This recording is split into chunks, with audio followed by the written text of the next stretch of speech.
हमारे YouTube channel physics with DS Rajput में, और हम चला रहे हैं आपका हिंदी मीडियम का बैच, और फर्स्ट चैप्टर चल रहा है आपका विद्युत आवेश तथा विद्युत क्षेत्र।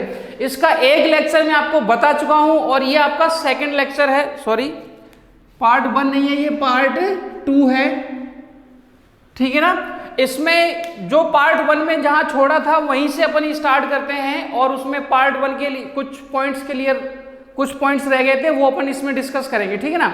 सबसे पहले एक छोटा सा न्यूमेरिकल देख लेते हैं। हमने आपको पार्ट 1 में एक फॉर्मूला हमने आपको बताया था, Q बराबर NE। Q बराबर NE जो है ना आपका, वो क्वांटाइजेशन था, क्वांटीकरण था, ठीक है ना, आवेश का क्वांटीकरण। तो इस फॉर्मूले से अपन सवाल कैसे कर सकते हैं उस पे बात करते हैं, ओके। अब इसमें देखो, सबसे पहला न्यूमेरिकल एक छोटा सा न्यूमेरिकल है, और ये न्यूमेरिकल जो है, ये न्यूमेरिकल कैसे कैसे आ सकता है वो चीज हम आपको बताएंगे, ठीक है ना। तो सबसे पहले बात करते हैं एक कूलम आवेश की, ओके। एक कूलम आवेश की आपसे क्वेश्चन कैसे करेंगे, आपसे ये पूछेंगे एक कूलम आवेश में कितने इलेक्ट्रॉन होते हैं। ध्यान से सुनना मेरी बात को, एक कूलम आवेश में कितने इलेक्ट्रॉन होते हैं, तो वो आपसे पूछेगा। और सेकंड क्या कहेंगे, सेकंड ये कहेंगे जैसे कोई बॉडी है, कोई वस्तु है, और आपसे कहेंगे कि इस वस्तु को हमें प्लस एक कूलम आवेश से आवेशित करना है, प्लस एक कूलम आवेश से आवेशित करना है, तो इससे कितने इलेक्ट्रॉन निकालेंगे। और वहीं अगर ये कह दिया जाए कि इस वस्तु को एक कूलम के ऋणात्मक आवेश से आवेशित करना है, तो इसमें कितने इलेक्ट्रॉन डालेंगे, तीनों का सॉल्यूशन एक ही है। पहला क्या था, एक कूलम आवेश में कितने इलेक्ट्रॉन हैं, तो इसको कैसे सॉल्व करोगे। देखो यहां आवेश का मान हो जाएगा आपका एक कूलम, आवेश का मान क्या हो जाएगा, एक कूलम, ठीक है ना। तो Q बराबर NE, Q बराबर NE ये फॉर्मूला है आपका, और हमने आपको बताया था कि न्यूमेरिकल करते समय आपको प्लस माइनस यूज नहीं करना है, ठीक है ना। N है इलेक्ट्रॉनों की संख्या, और हमें इलेक्ट्रॉनों की संख्या ही निकालनी है, तो पक्षांतर करोगे तो N बराबर हो जाएगा Q बटे E। Q है आवेश की मात्रा, कितनी रखोगे, Q की जगह रखेंगे अपन एक कूलम, और यहाँ E का मान कितना बताया था हमने आपको, E का मान होता है 1.6 × 10⁻⁻19 कूलम, ठीक है ना। और यहाँ हो जाएगा 1.6 × 10⁻⁻19 कूलम। कूलम हट जाएगा, तो N का मान बचेगा 1 बटे 1.6 × 10⁻⁻19, ओके। अब इसको देखो कैसे करेंगे। नीचे से ये जो दशमलव देख रहे हो ना, ये दशमलव हटाओगे तो ऊपर एक की जगह कितना हो जाएगा, 10 हो जाएगा, ठीक है ना। तो N बराबर हो जाएगा आपका 10 बटे 16 गुणा, और ये 10 पे घात जो -19 है ना, इनको अगर अपन ऊपर ले जाएंगे ना, तो 10 पे घात +19 हो जाएंगे, ठीक है ना।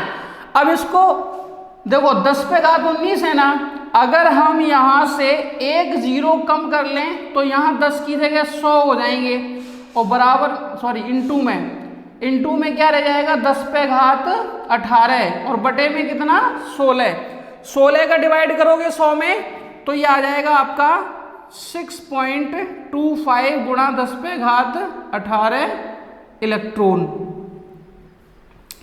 मतलब क्या हुआ कि एक कूलम आवेश में इतने इलेक्ट्रॉन होते हैं। एक बेसिक सा छोटा सा क्वेश्चन है, बोर्ड लेवल में कभी कभी पूछ देते हैं, तो याद रखना है इसको, ठीक है ना। इसको जल्दी से नोट करो। फिर इसके बाद अपन एक क्वेश्चन और करते हैं, और क्वेश्चन करने से पहले मैं आपको एक पॉइंट बताना चाहूंगा, ठीक है ना। अब ध्यान से सुनना, ये एक बॉडी है और ये उदासीन है, ये कोई वस्तु है और ये कैसी है, उदासीन है, और एक ये दूसरी वस्तु है, ये भी उदासीन है, ठीक है ना। अब ध्यान से सुनो, अगर हम इस वस्तु से इस वाली वस्तु को 100 इलेक्ट्रॉन निकाल के दे दें, ठीक है ना। अब ध्यान से सुनना, एक इलेक्ट्रॉन का द्रव्यमान कितना होता है 9.1 गुणा 10⁻⁻31 kg। हमने आपको पहले से ही बताया है एक इलेक्ट्रॉन का द्रव्यमान कितना होता है 9.1 गुणा 10⁻⁻31 kg। अब ध्यान से सुनना, अगर आप यहां से एक इलेक्ट्रॉन यहां पहुंचाएंगे तो इस वस्तु का इतना द्रव्यमान कम होगा और इस वस्तु का इतना द्रव्यमान बढ़ेगा। ये द्रव्यमान बहुत ज्यादा नहीं है, लेकिन प्रैक्टिकली अगर देखा जाए कुछ ना कुछ तो है। बात समझ रहे हो ना मेरी। तो जिस वस्तु से इलेक्ट्रॉन निकलते हैं उसका द्रव्यमान कम होता है और जिस वस्तु में इलेक्ट्रॉन जाते हैं उसका द्रव्यमान बढ़ता है। बात समझिए ना। तो सबसे ज्यादा द्रव्यमान किसका होता है निगेटिव वस्तु का, फिर उदासीन का, फिर पॉजिटिव का। पॉजिटिवली जो वस्तु धनात्मक आवेश से आवेशित होगी उसका द्रव्यमान सबसे कम होगा और जो वस्तु ऋणावेश से आवेशित होगी उसका द्रव्यमान ज्यादा होगा। अब बात आती है कि यहां से हमने कुछ इलेक्ट्रॉन इसको दिए तो इसके द्रव्यमान में कितनी कमी होगी और इसके द्रव्यमान में कितनी वृद्धि होगी। बात समझिए ना। तो उसके लिए एक छोटा सा फॉर्मूला हम आपको बताते हैं, द्रव्यमान, रूपांतरित द्रव्यमान बोलते हैं उसको। क्या बोलते हैं? रूपांतरित द्रव्यमान।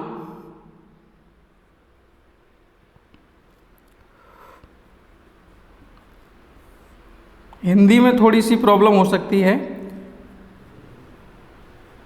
अब यहां देखो, रूपांतरित द्रव्यमान तो ये होता है डेल्टा एम। डेल्टा एम का सूत्र होता है n इंटू एम गुणा एम सफिक्स ई।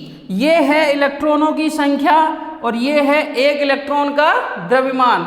आप ऐसे समझो कि अगर एक इलेक्ट्रॉन निकालोगे तो n की जगह 1 और m सफिक्स e की जगह रखेंगे अपन कितना 9.1 गुणा 10⁻31 kg और इतना द्रव्यमान कम हो जाएगा। 10 इलेक्ट्रॉन निकालोगे तो यहाँ 10 रखोगे और m की जगह क्या रखोगे? एक इलेक्ट्रॉन का द्रव्यमान। समझ गए ना। तो वैसे ही कभी कभी एक न्यूमेरिकल आ जाता है कि किसी वस्तु से इतने इलेक्ट्रॉन निकालो तो उस वस्तु के द्रव्यमान में कितनी कमी होगी, या किसी वस्तु को इलेक्ट्रॉन दोगे तो उसके द्रव्यमान में कितनी वृद्धि होगी। तो जिस वस्तु से इलेक्ट्रॉन निकलते हैं उसके द्रव्यमान में कमी आती है और जिस वस्तु को इलेक्ट्रॉन दिए जाते हैं उसके द्रव्यमान में वृद्धि होती है। पहली चीज। दूसरी चीज, जिस वस्तु से इलेक्ट्रॉन निकाले जाते हैं वो वस्तु धनावेशित होती है और जिस वस्तु को इलेक्ट्रॉन दिए जाते हैं वो वस्तु ऋणावेशित होती है।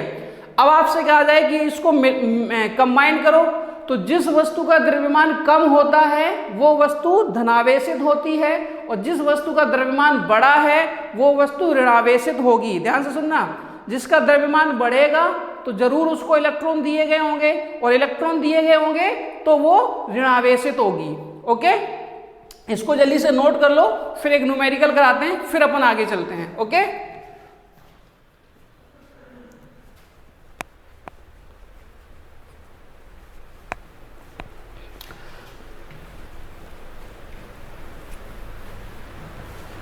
अब इसमें देखो न्यूमेरिकल क्या है। न्यूमेरिकल एक मैं ऐसे बना देता हूं कि कोई वस्तु है या कोई गेंद है और उसको कुछ आवेश दिया।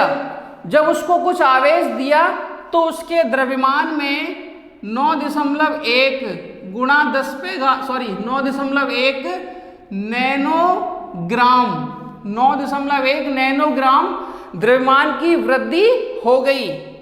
तो उस पे कितना आवेश है और उस आवेश की प्रकृति क्या है।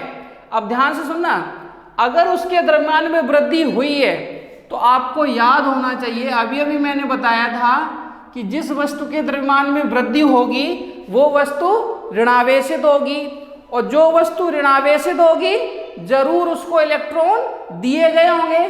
तो आपसे पूछेंगे भाई उसको कितने इलेक्ट्रॉन दिए हैं और वस्तु पर आवेश की मात्रा क्या है या प्रकृति क्या है, तो प्रकृति हो जाएगी ऋणावेशित और कितने इलेक्ट्रॉन दिए हैं वो अपन निकाल लेते हैं और उस वस्तु पर आवेश की मात्रा क्या है, ठीक है ना। तो सबसे पहले ये है क्या, ये है आपका डेल्टा एम। डेल्टा एम क्या होता है, रूपांतरित द्रव्यमान, चेंज इन मास। मतलब किसी वस्तु से इलेक्ट्रॉन निकालें या इलेक्ट्रॉन डालें तो उस वस्तु में कितना द्रव्यमान कम होगा या कितना द्रव्यमान बढ़ेगा, वो होता है रूपांतरित द्रव्यमान। और कितना दिया है ये, 9.1 नैनोग्राम। अगर हम इसको केजी में बदलें तो नैनो हटाओगे तो 10⁻⁻9 और ग्राम हटाओगे तो 10⁻⁻3। अब ये हो गया आपका किसमें, केजी में। तो डेल्टा एम कितना हो जाएगा, 9.1 गुणा 10⁻12 केजी। मतलब ये हुआ कि जिस वस्तु पे हम आवेश निकाल रहे हैं, सवाल समझो, कोई वस्तु है और उसके द्रव्यमान में 9.1 नैनोग्राम की वृद्धि हुई तो उसको कितने इलेक्ट्रॉन दिए गए और उस पे आवेश की मात्रा क्या है। ये आपसे दो चीजें पूछें, कितने इलेक्ट्रॉन दिए गए मतलब n पूछा है और उस पे आवेश की मात्रा क्या है मतलब q पूछा है, समझ गए ना। तो सबसे पहले आप कौन सा सूत्र लगाओगे, डेल्टा एम बराबर होगा n गुणा m सफिक्स e। तो n निकालना है, n बराबर हो जाएगा डेल्टा m बटे m सफिक्स e। n बराबर डेल्टा m की जगह क्या रखोगे, 9.1 गुणा 10⁻12 और m सफिक्स e की जगह क्या लिखोगे, m सफिक्स e होता है इलेक्ट्रॉन का द्रव्यमान, वो ये रहा। तो रखोगे यहाँ पे तो ये हो जाएगा 9.1 गुणा 10⁻31, ठीक है ना। अब यहाँ देखो कि 9.1 कट जाएगा और ये घातें भी कटेंगी तो ये हो जाएगा कितना, 10⁻19 इलेक्ट्रॉन। कितने इलेक्ट्रॉन उसको देने पड़ेंगे, 10⁻19 इलेक्ट्रॉन। फिर आपसे पूछा है, एक आंसर तो ये हो गया, फिर आपसे पूछा है कि उस पे आवेश की मात्रा क्या होगी। तो उस पे आवेश की मात्रा का फॉर्मूला होता है Q बराबर NE। n का मान हम लोगों ने कितना निकाल लिया, 10⁻19। तो Q बराबर हो जाएगा 10⁻19 गुणा E की जगह 1.6 गुणा 10⁻−19, 10 प्लस के 19, 10 माइनस के 19 ये कट जाएंगे तो ये बच जाएगा Q बराबर 1.6 कूलम। इतना आवेश उस वस्तु पर होगा। आई थिंक आपको ये अच्छे से समझ में आया होगा, इसको जल्दी से नोट करो। फिर वापस हमने आपसे कहा था कि वस्तुओं को कौन कौन से तरीके हैं जिनसे अपन आवेशित कर सकते हैं, वस्तुओं को आवेशित करने के तरीके। तो हमने पिछले लेक्चर में 3 बताए थे, वो आपके सिलेबस में थे 12th स्टैंडर्ड में, और 3 हम आपको एक्स्ट्रा बता देते हैं। हालांकि ये एक्स्ट्रा वाले 3 आपको 13 के चैप्टर में पढ़ने को मिलेंगे, लेकिन अपन बता देते हैं, ठीक है ना। अब इसके बाद अपन बात करते हैं वस्तुओं को आवेशित करने के 3 और एक्स्ट्रा तरीके। इसको जल्दी से नोट कर लो, फिर अपन चलते हैं आगे।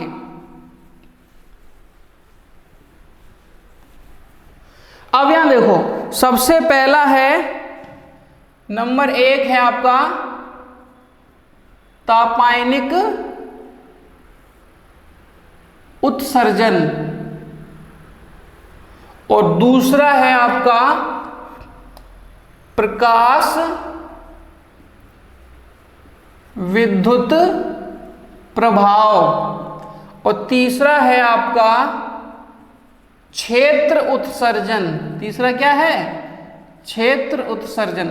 आप ऐसे समझो कि आपको किसी भी तरीके से इलेक्ट्रॉनों को निकालना है या इलेक्ट्रॉनों को डालना है, वस्तु आपकी आवेशित हो जाएगी। या तो इलेक्ट्रॉनों को निकाल लो या इलेक्ट्रॉनों को डाल दो तो वस्तु आपकी आवेशित हो जाएगी, ठीक है ना।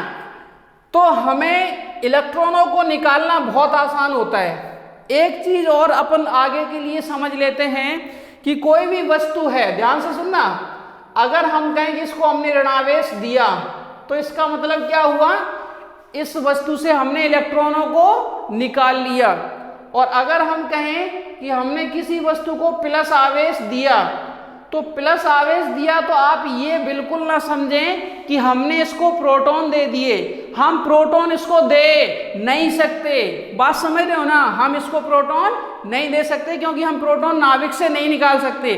इसको हमने प्लस आवेश दिया, इसका मतलब क्या हुआ, इसका मतलब हुआ हमने उससे इलेक्ट्रॉन निकाले हैं, उससे इलेक्ट्रॉन निकाले हैं और इसको इलेक्ट्रॉन दिए हैं।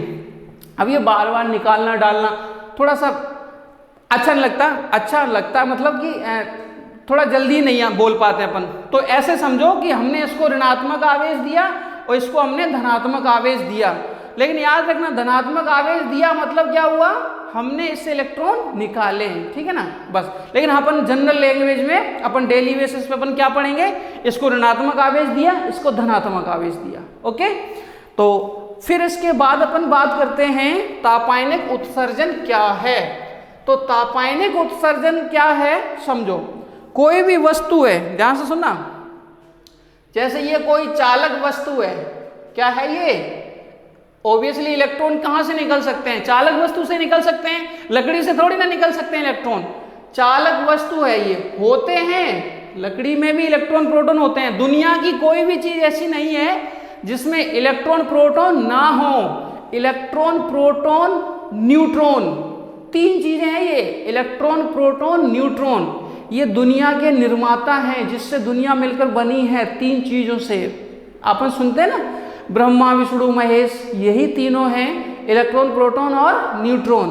बात समझ रहे हो ना, इलेक्ट्रॉन प्रोटॉन न्यूट्रॉन से ही पूरी दुनिया बनी हुई है, कोई भी वस्तु ऐसी नहीं है जिसमें ये इलेक्ट्रॉन प्रोटॉन न्यूट्रॉन ना हो, हर चीज में मिलेंगे आपको, ठीक है ना।